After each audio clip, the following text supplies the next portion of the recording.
Yo, what's up? This is Mo. I'm back, your personal trainer in San Diego, here to solve problems and answer questions. Still here at Self-Made Training Facility. Today I'm going to talk about diet. I haven't touched on this subject because it's a very broad topic, so I'm going to give you a few key points that are going to help you out. So, biggest thing, do not eat high fat and high carbohydrates together. There's nowhere in nature that you're going to find carbohydrates and fats existing naturally. For example, if you see a fat source, olive oil, peanuts, almonds, butter, they're going to be high in fat, barely any carbs. You see a high carb source, bananas, apples, fruit juice, dates, all that stuff, all high in carbohydrates, not high in fat. So why do you not want to eat high fat and high carbs together? So your body doesn't use protein as energy, it uses carbohydrates and fats. Protein is a building block. The only time your body is using protein for energy is because you're not giving it the proper nutrition. You're not giving it enough fats and carbohydrates. Your body is basically dying and it starts breaking down protein. So, fat is digests slowly, carbohydrates digest really fast. Now, if you give your body both those energy sources at the same time, if it needs slow digesting energy, it only needs one type of energy at a certain time. If it needs slower digesting energy, it's going to take the fats and it's going to use the carbohydrates and store it into fat.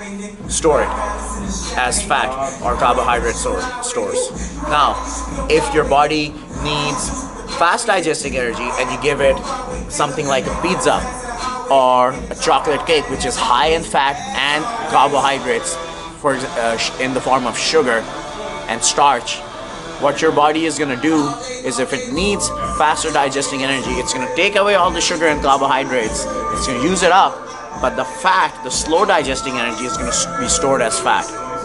So pizzas, cookies, ice cream, all these things that are high in fat and carbohydrates at the same time, you shouldn't eat.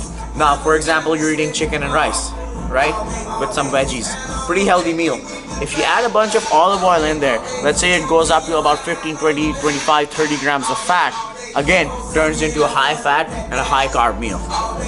So, rule of thumb, if you're eating higher carbs, drop your fats. If you're eating high fat, drop your carbs. Example, me, when I wake up in the morning, I'm going to be working out in a couple of hours. I want those fast digesting energies. So what I'm going to eat for carbohydrate source, maybe fruit, apple, bananas. I could even drink fruit juice, and I'm going to eat egg whites or lean meat, so my fats are low. Second meal after the workout, again, my body wants to recover from the workout. High carbs, high protein, low fat. After that, I'm going to eliminate the carbs. I'm going to eat low glycemic carbs, slower digesting carbs, like vegetables, broccoli, squash, zucchini, blah, blah, blah. But the fats are going to be high, the carbohydrates are going to be low. Alright? So, avoid sugar, sodas. Sugar is the biggest enemy.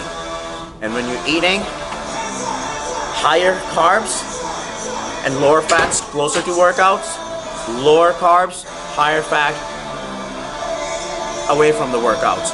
So if you're, let's say for example, you're eating 4 meals, 2 with high carbs, low fat, 2 with high fat, low carbs. Your protein intake remains constant throughout the day. So for example, if you're eating 20 grams of protein, eat that 20 grams of protein every single meal. Your carbs and your fat fluctuate. Alright? Send me an email or a DM if you have any other questions. My name's Mo. I'll be pumping out more YouTube videos. I'm your personal trainer here at Self-Made Training Facility. Alright, thank you. Bye.